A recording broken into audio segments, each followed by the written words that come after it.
Welcome back, ladies and gentlemen, to the second part of Copenhagen Dreaming. We are in the zoo with, or at the zoo with Ratigan and three of the young Kithane. Yes, and we're waiting for Felicia. You are in fact waiting for Felicia, who arrives not long after. I mean, it does take a little while to get from her home to the zoo, but let's say half an hour. Yeah. Hey. Hello. Sunny waves. Thank you for coming. Oh, no problem. No problem. I've sent a couple of friends to look after the others. Sarah can normally take care of herself, but just in case, you know. Yeah.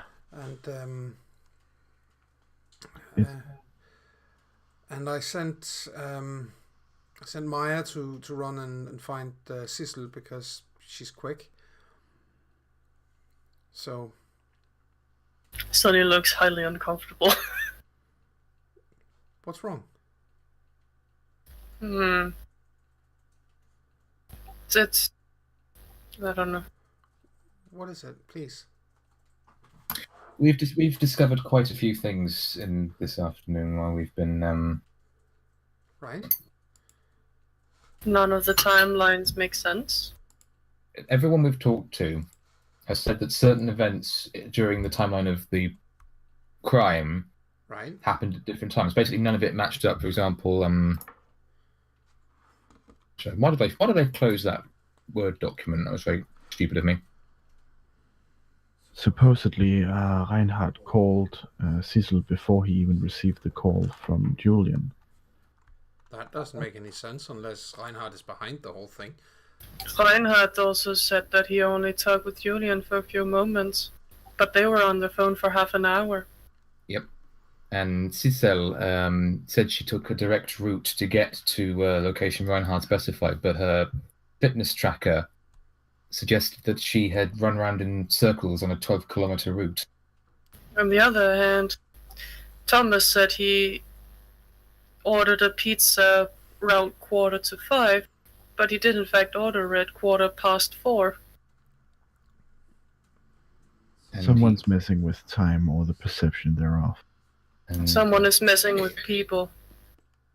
And we went to speak to Ratigan about it. And he finger waves.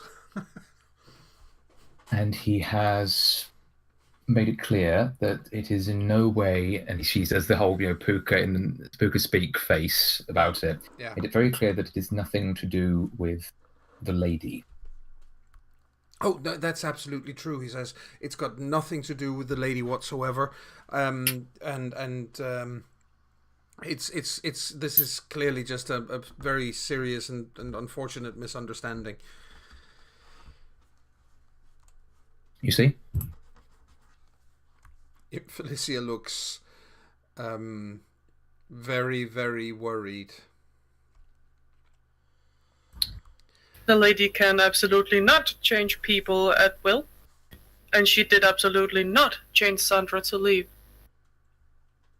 That makes her look not so much worried as very angry.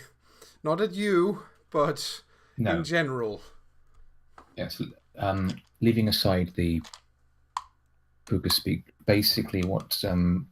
Ratigan has implied is that the lady and the Shadow Court's alliance has been thoroughly cemented, and that what the lady aims to do is, with her power, as little of it as we understand, is to twist the minds of all the trolls of all the courts that are not of the Shadow Court and put them at Baron Steele's beck and call, so he can essentially reignite the old conflict. Thus, he gets his war and she gets her revenge on Duke Hardenberg. But should his first priority then not be to get Thomas on his side? He's the strongest of all of us. Yeah. But maybe they tried and it didn't work. Also consider that the death of such a prominent and well-beloved member of the summer court to both commoners and nobility, and if he were to be allowed to be killed, how many commoners, including trolls, would be disillusioned of both summer and winter courts and be more susceptible to Baron Steele's words? And if we can make it be the Shadow Court and the Summer Court squabbling over it, and they ending up condemning him to death, it's more how many would lose faith? Exactly. It's more likely that they will be open to manipulation, and it's more likely that a conflict between not just the summer and the winter courts, but the summer, winter, and shadow courts will be inevitable. That's perverted. But unfortunately... Which makes it fit right in. Yeah, I was about to say, but unfortunately that doesn't make it outside the realm of possibility for someone like Baron Steele. But it's sick. Ratigan is nodding emphatically in the background.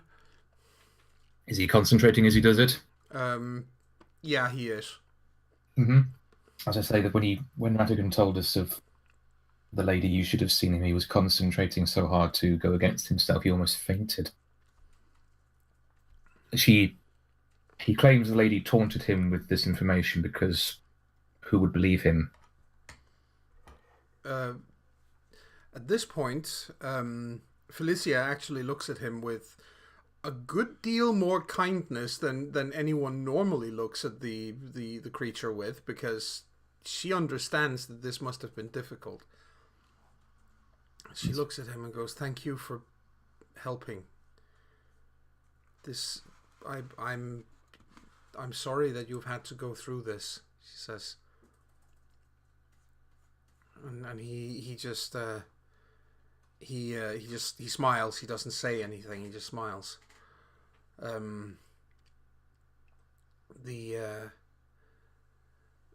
She says, "Look, could I you guys come over here?" She says, and beckons you closer. So he gets closer. She says, "The thing is, I haven't sent anyone to Reinhardt's place, just so you know. He's one of the best fighters we have in Copenhagen, believe it or not. He can really take care of himself. I'm wondering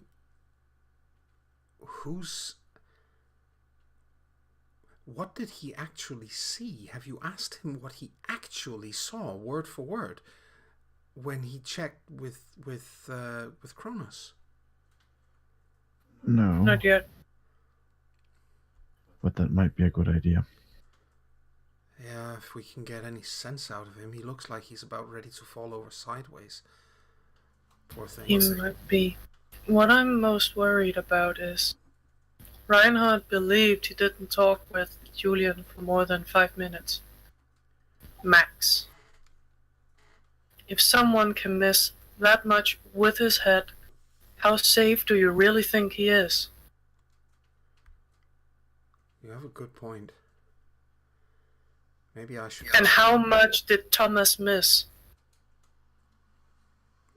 Maybe I should go and find Reinhardt right away. I can call him. You do that. He still has his phone. You do that, and I'll get going right away. Remember that you might also be a target. Should one of us go with you? No, I think you need to stay with him and get him to safety somewhere. This is the safest place we could find. Yeah, but, he can't stay in the zoo for the next, 3 weeks. Maybe one of the courts? I'd say... Yeah, or some... take him, it's right across the street from here to the, or no, close by anyway, to the winter court. Take him there and tell him to stay there. Should we explain to someone? Wait, there? Where is he? What? Sonny looks over. Looks like he's walked off. Oh no. Damn! Sir? Could you stiff him out? I'm on it, the dog says, hops down, runs over and begins sniffing, and immediately bolts off in down one of the paths. Sonny follows. Yeah, Yeah. you find him just in time. He's climbing up on the... he is in the process of climbing up over the fence into the lion's den. Ratigan, what are you doing? I have to do myself in. Sonny grabs him It's fly. and yanks him off. Mhm. Yeah, he can fly, he yanks him off. And tries dragging him back. He's stiff and almost robotic and glassy-eyed. Felicia! She's coming running with you, so yeah. She said, I'm sorry, I'm gonna have to do this, and then she knocks him out. Yeesh! I think he'll forgive you for that. Did you see him? Yeah, that was scary. Oh, he's been wearing himself down, but he was about to kill himself in the lions, then. Oh, he might have worn himself down so much as to be susceptible to control. We need to get him straight to the courts. He did say that the lady would come for him. Yes. Ugh. We need to get him to... We need to tell the Duchess what's going on, don't we? I think you do, and I need to get to Julian right now. Oh, sorry, Felicia, Reinhard. Yes. you are overseeing a pretty huge thing here. If they are after any troll, you are our troll, Felicia. I know. Get some backup. I will. Get a lot of backup. I will. Hmm. She looks really worried, and then she takes out her phone and begins calling a few friends. Mm-hmm. Sonny tries to call Reinhard. He's doing so from one of the other's phones because he doesn't have the number. Yep. And sees Laura. What was the other one we got? Red or... We got another phone. It was either because we picked up the numbers from both Cecil and from Sarah, didn't we? Yes. Yeah, so probably using either Cecil or Sarah's phone. Yeah. Call him. Yeah. Does he pick up is the question. He does. Hello. Hello, I'm very sorry to call like this. It's all right. There's been a little, we've noticed some stuff that is a little problematic, and Felicia is on her way out to make sure you're all right. I'm okay. But thanks. Okay, just making sure. Yeah, absolutely. It's don't worry. I'll be here when she gets here. Good. And when you hang up from that, you can see that Felicia has finished calling. She's got there's a satyr that she's called Dennis, who's he's a squire. She's fucking fast. She's called him, and she's in the process of calling the next person when you hang up. What did he say, Sonny? That he was all right, and he'll be there when she reaches. He wasn't angry? No, I'm actually a little surprised that he sounded so okay with it. Yeah, that's suspicious. I mean, you can say a lot of things about him, but yeah. He might already be under some sort of influence, and we should warn Felicia before she goes. Could you do that? I'll write Maya and ask her how it's going. Yeah. Here writes Maya, who were sent out after Red, Mm-hmm. to ask how if she's gotten to her yet. You get a Jonas message back goes to saying no, Felicia. not yet. Okay. There is a big issue, and we're taking Ratigan in for some protection. This is bad. Seriously bad. Okay. She'll be careful, she promises. Who was it who were checking on Sarah?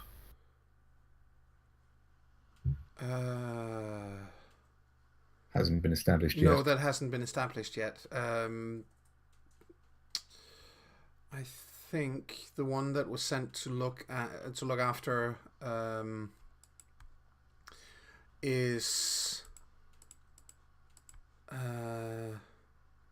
yeah, she sent Truce to take a look. One of the pukas. Yeah. Felicia. Yeah. Sorry to interrupt. Sonny talked to Reinhard. He seemed very fine with you coming there. That's weird. He was not in a good mood earlier. I thought I would warn you. He seemed very fine with you coming there. Right. And you were a target. Right. Okay, give me a moment, she says, and picks up her phone again and calls and says, okay, Red, could we, or she doesn't say Red, she says Mist. Could you meet me at this location? And she rattles off an address. We need to go and talk to Reinhard, and I'd rather have some backup. That made her sound scared to meet him. But yes.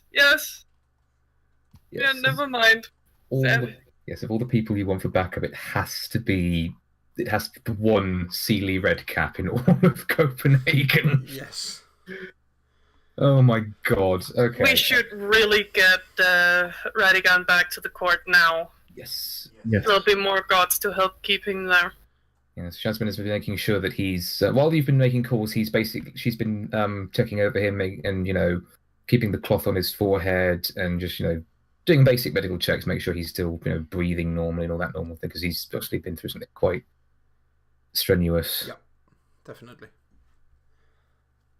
So okay, we take Ratigan to the Winter Court. You take Ratigan to the Winter Court. And he is... there are people there, obviously, when you get there. There are already people at the Winter Court who will be more than happy to help, given, as soon as you've explained the situation, and then obviously... yeah. Yes. The owners will ask someone who's, the right person to perhaps, if it's not too much of a hassle, inform the Duchess. In fact... You get there, and the person who is most readily able to help you with the unconscious Puka is this fellow. Oh my goodness. Oh my. Let's see. Who is it that is? That is one of the Winter Court trolls. Oh! He's also he's a somewhat broken man, but... he's very good, but he's also very good at breaking other things. So it kind of evens out. He would really like to break Baron Steel more than anything else in the world. He would desperately love to break Baron Steel. Well, that's good. Let's hope he maintains that attitude in the coming months instead of starting to think the other way. Okay, so we'll have to take it to him then and just explain to him that Ratigan has been... I'm not sure injured is the right word. What would the right term? Has been... He's been messed with, has he?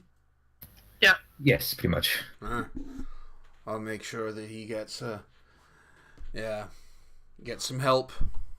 Make sure someone keeps an eye on him, because it's possible that whoever messed with him might be able to mess with him again, even in here. Right. I'll keep an eye on him myself. Thank you. Don't mention it. So what's going on with all this? What's this thing? What have you found out anything about what's going on with Thomas? I mean, for real? A little, and it's very confusing. We should probably inform the Duchess first. Of course. But keep an eye on him. He almost did himself in the lion cage. Of course. Oh, you mean he tried to get in with the lions? He was dead set on doing himself in and with a lion cage. And he was not himself. Oh, okay. Okay. All right. I'll keep an eye on it. You go and talk to Her Grace, and I'll keep him from killing himself. Thank you. Thank you. So we go searching for the Duchess. Yes, and you do in fact. Well, you know where her private quarters are. You've been there before. Thing, of course, is you don't just walk in. No, we put the guards. Is there other guard? There are people there, definitely. In fact, you are met by this fellow. It's a dude! Yes, who just came out from the Duchess's private quarters, clearly having had a meeting with her and coming out and he looks at all of you and is like, "Oh, how come you are all here?" Hello. Sonny does a bow thing. Yeah. You know, Jonas, like bow to him. Jonas does as well and says, "We have some urgent news that would be best if the Duchess heard." Well, I know for a fact that she is not busy right now. Let me just see if she will receive. Of course. Thank you. He knocks on the door and sticks his head back in after a moment when he hears her voice, and he says, "Your Grace, the young Muttley is out here, and they say they have important information for you." And he says, he listens to what she says and comes back out and says, "Well, if you hurry," he says, "she's got time." Right. We shan't take up more of your time than necessary then. Thank you. No, you're welcome. He pushes open the door and lets you in, and then he heads off. Mm-hmm. And you find the Duchess sitting in her office with, relaxing behind her desk, signing papers and reading through various things. Yeah, Sonny still looks highly uncomfortable. He has not stopped looking highly uncomfortable. Mm-hmm. And it'll probably be a while before he stops looking highly uncomfortable. Just imagine, But he does the polite bow again. Yeah. Pardon the late interruption, Your Grace. No, if it's important, then I'm certain that there's nothing to forgive. We believe it is. We spoke Very. to Ratigan of all people, and through much strain and effort on his part, we came to understand a bigger plot is in motion. Right. Do tell. He was very uncomfortable in his own home. Scared. Very scared.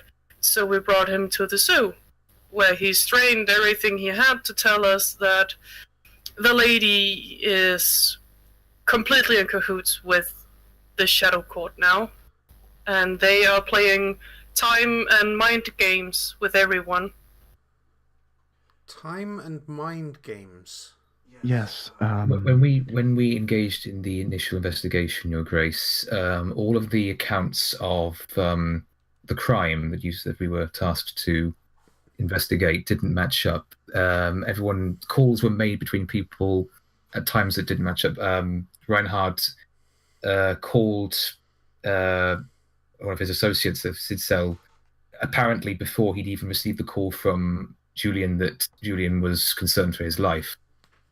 Things like that. And Thomas, his perception of time, he claims to have ordered a pizza at 4:45. It was actually 4:15, and he apparently, unless the claims between both Reinhardt and Thomas are false, he spent 10 minutes just staring gormlessly at Julian when he found him dead, which doesn't match up with what he then says. He spent a few seconds trying to... See, all of this is all very circumstantial except for one thing.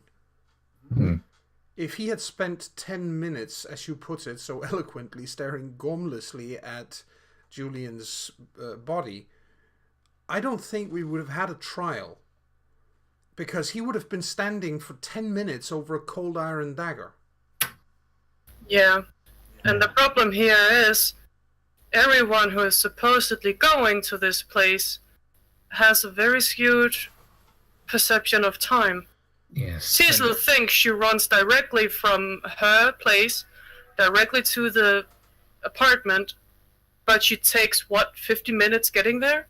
She ran a 12-kilometer detour without knowing it. And Reinhard thinks he only talked with Julian for 5 minutes before calling everyone else, but it was 30 minutes. According to the phone logs. And What's... Go on. yes, all this led to us reaching out to Rattigan. We then found out that he was afraid for his life, took him to the zoo where he talked about the lady is involvement with the Shadow Court, and the crucial point was that he made it clear that it is within her power to change people, to manipulate their minds and how they act and how they think in order to best suit her wishes. So Sovereign. Something we experienced quite directly when, after having worn himself down, telling us directly what he knew, he was then suddenly gone, trying to throw himself for the lions. He was not himself. His eyes were completely glossed over when I yanked him down the wall. I don't particularly like Rattigan, but I sincerely hope that you managed to stop him. Yeah, Felicia knocked him out. We called her when we realized how afraid for his life he was. He kept saying that the lady would do him in, because now he actually managed to tell someone. Apparently, her plan is to recruit all the trolls. And what better way than getting Thomas killed by the courts to make all the commoners be able to be freely taken, More recruited. Swayed. Thomas is a popular man. If he was killed and then later evidence came out that he was innocently executed. If we hadn't looked at the logs, we wouldn't have wondered, But none of them make sense. He takes them out, he takes the phones out, and then puts them on her table, and what they've said, all his notes, and the timeline. So, yes. And you heard Thomas swear he didn't do it. Yes. And there's still one little problem. And it is a problem, she says. Rattigan still says that was in the evidence that he saw Thomas do the actual deed. Yes. If Thomas was compelled to do so, he's not guilty. But we need evidence of that. Yeah, we didn't get to actually ask him word for word what he saw. He completely blanked out before. The thing is, you will need to find out exactly what Rattigan saw one way or another. And moreover, you will need to talk to, or I wouldn't say talk to, but you may very well have to investigate other supernatural beings in Copenhagen to see if they've had any involvement with this. Because yes, there is the art known as Sovereign that can do this.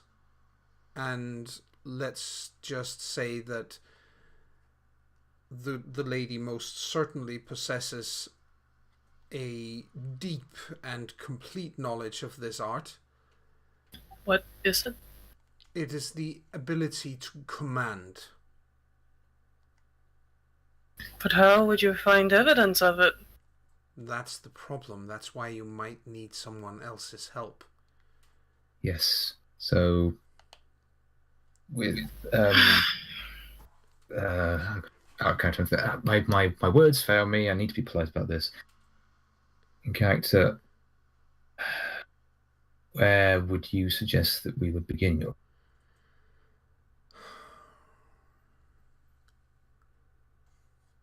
With the mages. You cannot show them to any of our freeholds. Of course not. See? So we will have to find them.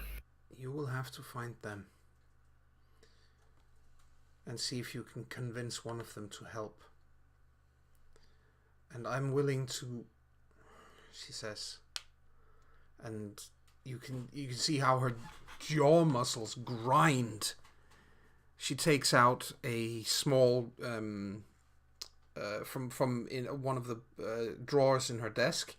She takes out a small wooden box, and she looks into it, or she opens it and looks in it, and then closes it again, pushes it across the desk. He says, "This should be adequate payment for one of these creatures to help you." Huh? It's dross, she says. It's... Oh, right. They like fairy stuff. Yes, they do. It's a source of energy for them in the same way it's a source of energy for us. Not quite the same, but similar enough. Similar enough. That is why we can't show them to our freeholds. They drain the place dry. I'm aware. So yes, offer them this. But we need someone who understands either that, she says, or someone who cannot be dominated. Someone whose will is too strong. If you can get me in contact with someone whose will is too strong, I might be able to do something myself. We will investigate and see who we can find in that regard. There is one other urgent matter in this, Your Grace, that we must bring to your attention. What is that? Felicia took the precaution of contacting all the other members of Reinhardt's motley who discovered the incident. But first, Felicia believed that Reinhardt himself would be able to defend himself should anyone attempt to attack him. But when the matter of Sovereign was mentioned, Sonny took the liberty of calling him, and he claimed that it would be fine for Felicia to visit, but he sounded out of character. He did not sound like a man in throes of grief. He sounded far too calm, and although Felicia has called in backup to assist her when she goes to see him, just in case something is untoward, it's for the best that we let you know as well that this is something that has happened. You've done very well so far. You've done very well. I'm very impressed. Thank you, Your Grace. But we still need absolute evidence. Yes, we have. I will put it to you this way. I cannot execute Thomas with what you've already told me. You've saved his life. But we still need to know for sure what is going on. I cannot let him go unpunished unless I know for a fact what has gone on. And the punishment would still have to be severe, even if it isn't death. And yeah, I'm sure you understand why this is still very serious. Cool. Sonny nods. Thank you. Well, in that case, she says, and leans back in her chair, I think you still have work to do. We do. Yeah. Come, sir. Of course. Have a pleasant evening, Your Grace, says the dog. Says the little corgi who could barely look over the... The Duchess just raises one perfectly swung eyebrow ever so slightly, and there's the tiniest crease of a smirk on her face when she says, "And to you, sir." You did well, sir. His tail is wagging at a frantic pace as he leaves. I really mean it. You found Ratigan so fast. If you hadn't, then... Thank you. He's not a bad guy, he's just weird and smelly. Maybe that's what made it easy to find him. It was. He's got that. He's got that old person smell. Oh, that smell. That's the smell you'll love with Vigo, though. Yeah, but it's different with Vigo. It seems friendly with him.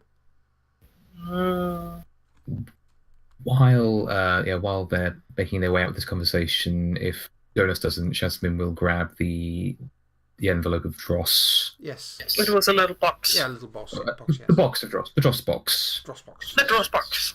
It sounds like drop box. Yeah, only for magical energy. It's almost like, imagine it's. I'm thinking of a snuff box for some reason, but that's besides the point. Anyway, so yes, Jasmine will grab it and obviously do the correct curtsy and extricate herself. Yes. Yeah. So Jasmine will say, well, we know where we're going next, sort of, but perhaps we should check on Ratigan one more time before we have to head out there. I really need to write my mom as well. Yes. Right. So you leave the office, obviously. So you write to your mom, Jonas? Yeah, probably something along the lines of them sleeping over at Sunny's or something. She sends you back a a message full of little smileys and hearts and goo goo fangirl eyes and it's like, oh, Great. Now my mom thinks we're dating Sunny. Wait, what? Sonny looks at him in complete confusion. Why? I told her I'm sleeping over at your place, and So? And then he looked at Jasmine, realizing he has probably not come out to her yet.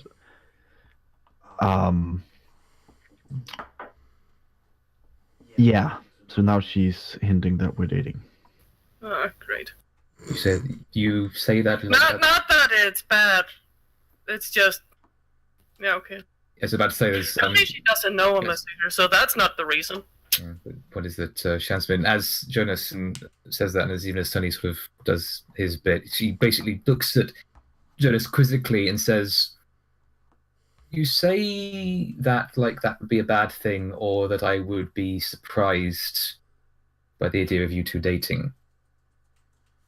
I mean, all right, I didn't know for certain, but Oh, great. I'm that transparent. Jonas, you are one of the most good-looking people in Copenhagen, and you haven't had a girlfriend in all the time I've known you. Jasmine has a point. Why? Jasmine has a point. Now Jasmine's got an eyebrow raise. It's not as perfect as the Duchess's, but she has an eyebrow raised at him as if to say, really, that's your excuse? What about Sunny? He's good looking and he's got no girlfriend. Yeah, but Sunny is shy. No, he isn't. Yes, but that's because Sunny that would have been the easy answer. Mm-hmm. Yeah, that's because Sunny is the opposite of shy. He's more. I think Sunny is more interested in art than. Well. I think Sunny just looks at the ceiling like. Mm-hmm. I mean, look. A couple of years ago, I made the mistake of making assumptions about Sunny based on the fact that Sunny is a satyr. I don't want to make that mistake again or assume anything. So if Sunny doesn't want a girlfriend or boyfriend, I think it's a matter of personal choice as much as... Well, I don't have a girlfriend per se. Mm-hmm. Or a boyfriend. I'm sensing a but.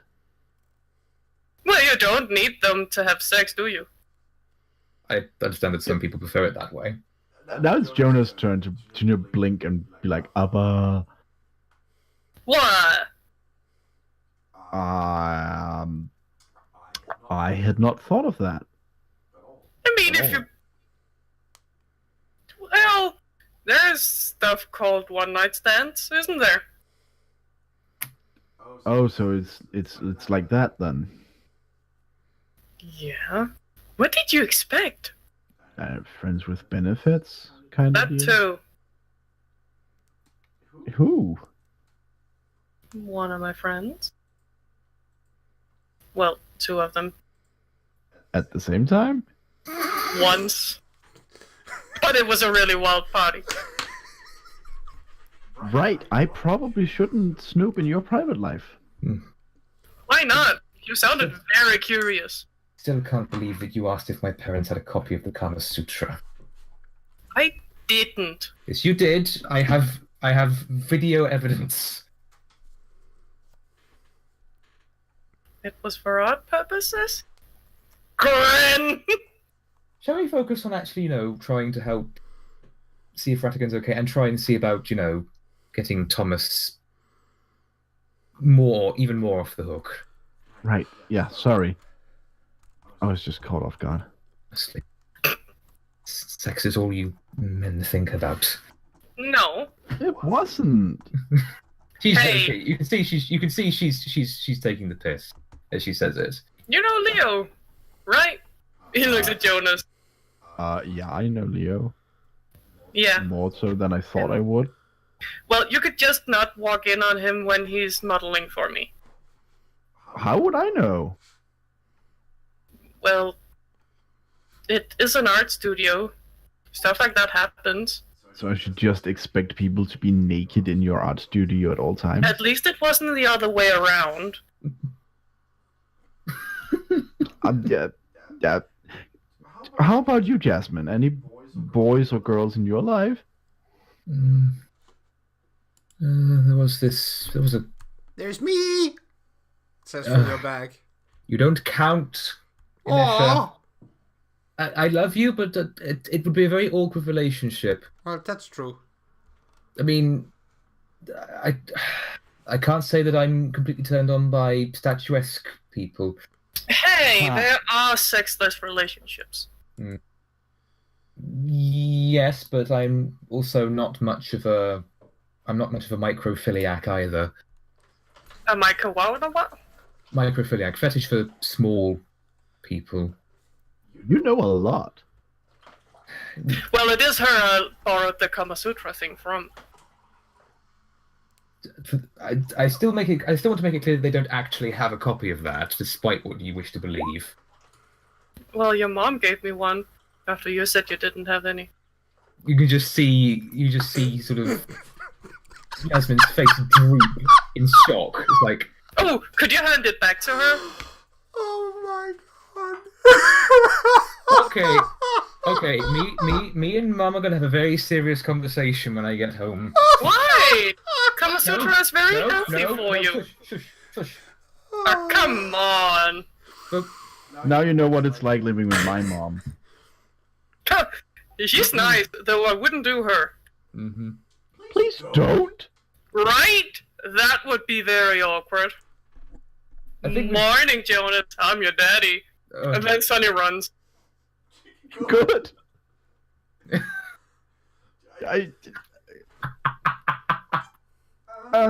We are out of character. We are so hopeless. You are awful. I love it. Hey! We're just taking the teenage part way too seriously. I think maybe looking at the time, maybe we should take the lightheartedness as an opportunity to take a break so we can do the serious stuff when we get back. We actually have a little bit of time left before we need to take a break. Oh, that's true. Well, I imagine Sonny just keeping his distance to Jonas in case Jonas gets angry. Mm-hmm. I think he's surprised, flabbergasted, and then he looks to Jasmine and says, "So, what do we know?" About what? Yeah, where do we start? Good question. What is the most strong-willed person we can think of?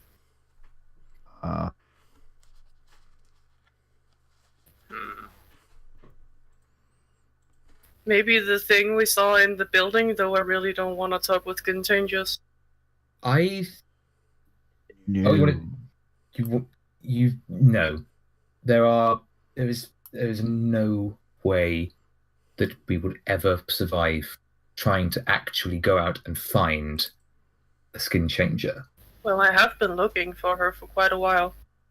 Are you suicidal? Not out in the... I were almost saying the wild, but if she ever came to the zoo or something like that. Wanting to or not, she did save our lives. Maybe. Yes. She at least helped us, and she deserved a thank you for that. If I say the Zinnia's description, the one about saying that she's sort of, as I say, she cares for the Fae. She sort of respects them. Yeah, but we don't really know that because we haven't actually spoken with her. We don't know you that. haven't had any direct interaction with her yet, so that's fine. Okay. Okay, what do we know of the mages then? Clearly, nearly nothing. I've heard that it was a bad idea, and I'm way too trusting as it is. There was a rumor that one of them was actually sort of looking into us, and it affected her. But I don't know if that's. Oh, what about the journalist?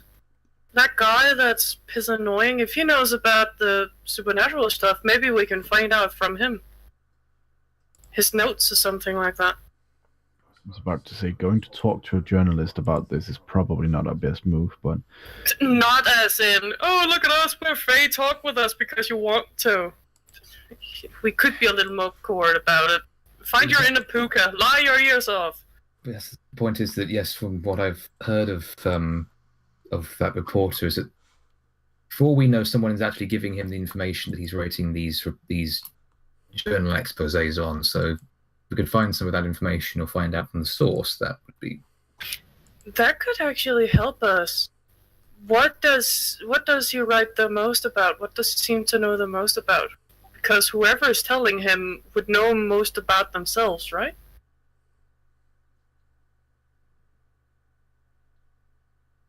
Did I say something stupid? No, I'm just giving it some thought. Oh. I still think the journalist might be dangerous. He is, but do you rather want to talk with the dragon? No, I was thinking perhaps someone within our rank knew a little more about the mages. I don't know of any. Hey, maybe we can find him again and ask him. No, I think maybe looking elsewhere. Håkon? Don't you think Håkon knows everyone here? At least in the Winter Court? Probably. Maybe Sarah knows, but she might also still, We're going to see Håkon now, so... Yeah. We can ask if he knows anyone who knows more about other supernaturals. Well, you get out there, and Håkon is still... he's still watching over Ratigan, who has come back around and who is now nursing a very large cup of tea, looking like he's spilled about half of it over his hands from shaking. Oh, poor man. Sonny offers Ratigan a large smile. Hey, are you doing a little bit better? No, I'm feeling absolutely awful. Yeah, okay. I can understand why. I'm sorry Felicia had to knock you out. I'm very angry with her for that, because I was clearly doing just fine. Yeah. Well, it was good I had a dog with me. Sniff you down very quickly. He sends Sir a smile. One of those weak little smiles that he's managed a couple of now. Yeah. Do you know who did that to you? I don't think it was her. I think it must certainly have been someone else. Sonny not. Håkon. Yes. Do you know anyone who would know more about other supernaturals than just us? Like mages or others? There is that old lady. Ingrid. Old lady? Yeah, she's... I don't know, I mean, there's rumors would have it. She came across a werewolf years ago and kind of didn't freak out or something. She's been looking up information about her, about, the the supernatural ever since, and by the time we figured out that she was there, she knew so much that killing her was dangerous. Oh, I think I've heard about this old lady. Yeah. She lives in town, right? Yeah, she lives in Copenhagen. It's a human. Yeah. But Yeah, it was about this old lady who knew so much about us and was less annoying about it than the journalist, right? Yeah, but the thing is that, I mean, the werewolves would have liked to kill her off. I think we would have just blanked her mind or something. But she's probably got so much information that if something happens to her, she's probably, there's reason to fear that... there's reason to fear that then information would be sent around to people who really shouldn't know it. Then it would behoove us, if we were to go to her, to befriend her and actually treat her with respect and understanding than try to deceive her, surely. I'm not saying that's a bad idea at all. I'm saying I'm not I'm not much of a diplomat, so it shouldn't be me doing it, definitely. I don't know, you big huggable bear like you would be perfectly suited. Sunny chuckles. Yes, well... He looks at this tiny little Eshu girl, and he's like, all right, I'm a bit of a bear.